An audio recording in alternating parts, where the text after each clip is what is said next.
Começar com uma boa notícia, finalmente uma boa notícia. Depois do pico de queimadas em agosto, os dados do INPE revelaram que os focos de incêndio na Amazônia recuaram agora em setembro. Sabe aquele instituto que não vale nada, que foi criticado, que o diretor foi mandado embora? Muito bem, o INPE.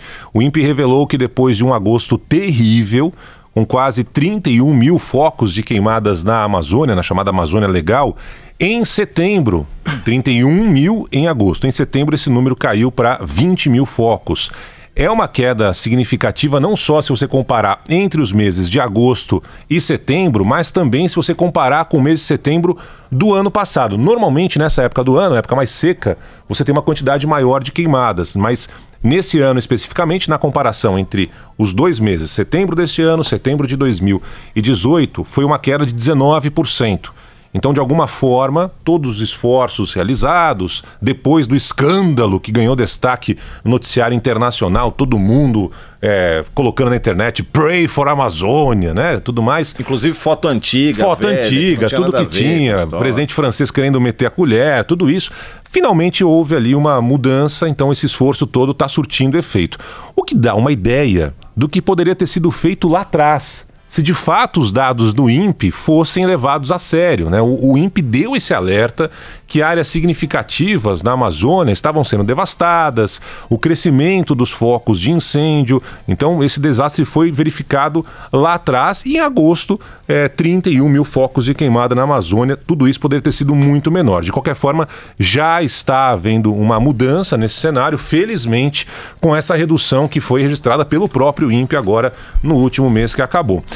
Ainda falando sobre queimadas, né, mas se a gente falava um pouco sobre isso, funcionários aqui do IBAMA flagraram na última segunda-feira um fazendeiro no município de Cavalcante, que fica na Chapada dos Veadeiros, em Goiás, tacando fogo ali numa área de cerrado. Depois que a Amazônia teve aí nos holofotes, né, agora é essa área de uma região belíssima, né, que é a Chapada dos Veadeiros. A gente vem noticiando essas queimadas, podem chegar a consumir quase 7 mil hectares da área do parque. Aliás, se você não conhece, vá conhecer a Chapada dos Veadeiros, que é um lugar maravilhoso, especial, perto de Brasília, enfim. Os fiscais do IBAMA estavam naquela região e aí viram a fumaça, foram atrás e acharam o tal fazendeiro colocando fogo numa área sem autorização. O IBAMA ainda não divulgou qual foi o total devastado especificamente por esse fazendeiro, mas aí eu fui atrás da punição, né? A punição é R$1.000 por hectare, esse é o valor. Então, R$1.000 que esse fazendeiro vai ter que pagar de multa. Vai ter que responder um processo administrativo, pagando multa se for condenado, tudo isso lá no final. Ainda tem um indiciamento por crime de incêndio criminoso, com pena que vai de 1 a 4 anos de reclusão. E tudo isso é muito pouco. É muito pouco. E a impressão que dá é que as pessoas que tiverem interesse em realizar esse tipo de ato, vão continuar fazendo. Pago ali uma multinha, se pagar a multinha no final do processo, não vai ser preso. É o mal menor, né? É um mal menor, não vai ser, convenhamos, não vai ser preso, ou seja, aparentemente, né, é uma tentação. Né? Vou lá, taco fogo, resolvo meu problema. A chance de eu ser flagrado no meio desse matagal é quase nenhuma, né? Esse fazendeiro teve azar, digamos assim, entre aspas. Ou seja, fica muito claro que a lei ambiental precisa mudar. E precisa mudar para ontem.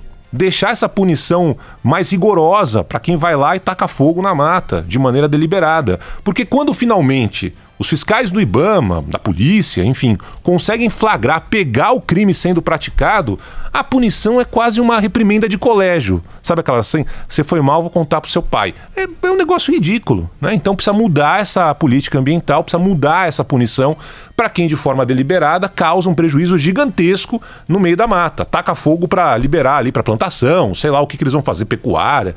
Então essa mudança precisa ser feita para ontem. Ainda falando sobre mata, ontem o presidente Bolsonaro recebeu ali em Brasília um grupo de garimpeiros de Serra Pelada, no Palácio do Planalto, né? Pedindo a administração militar do garimpo, querem a volta da administração militar do garimpo. Bolsonaro disse que a legislação era numa outra época, da ditadura. Ele falou assim, a melhor época foi do ex-presidente Figueiredo, os garimpeiros eram felizes, segundo Bolsonaro, e que agora ele tinha obrigação de cumprir a lei mudou.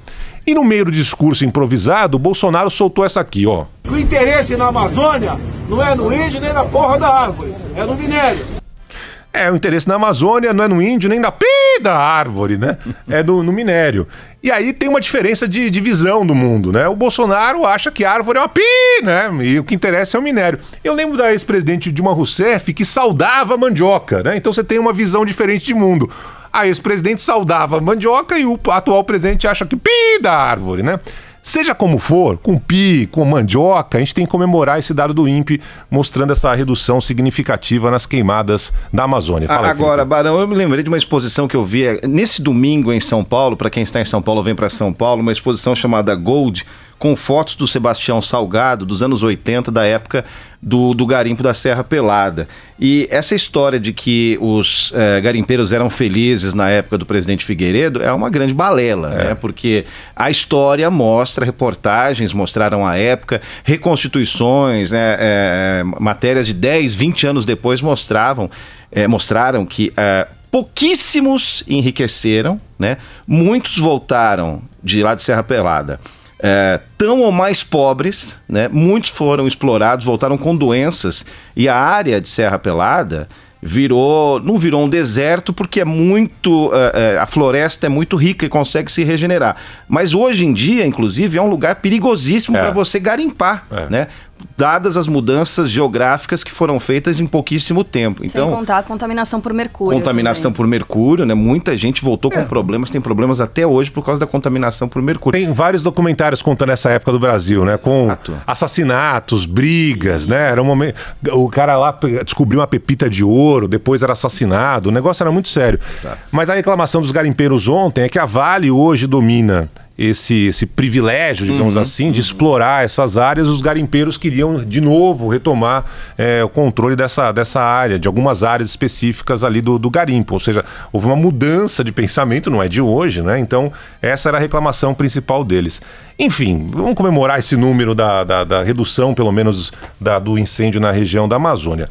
Mas a grande expectativa de hoje em Brasília, né, é sobre a decisão do Supremo Tribunal Federal, que poderá afetar dezenas de processos da Lava Jato. Os ministros se reúnem de novo para modular como vai funcionar aquela decisão tomada na semana passada, em que a maioria entendeu que os réus delatados devem ser os últimos a falar em um processo, o que não aconteceu em dezenas de julgamentos da Lava Jato.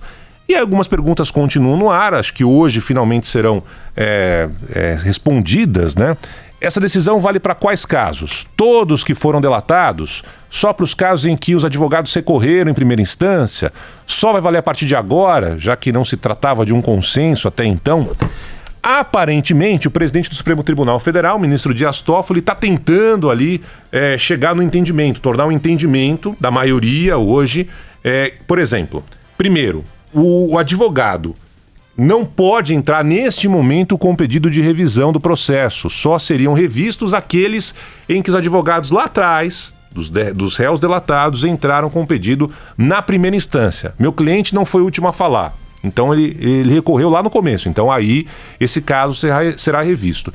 Inclusive o ministro Gilmar Mendes, o maior crítico da Lava Jato no Supremo Tribunal Federal, deu declarações nesse sentido. Então talvez seja uma questão já um pouco amarrada entre os ministros, a gente vai saber à tarde. Outro ponto defendido pelo Toffoli é que nos casos específicos em que os advogados entraram com recurso lá atrás na primeira instância e os réus delatados não foram os últimos a falar, que esses casos sejam revistos, mas não desde o começo. Não volta tudo ali para estaca zero.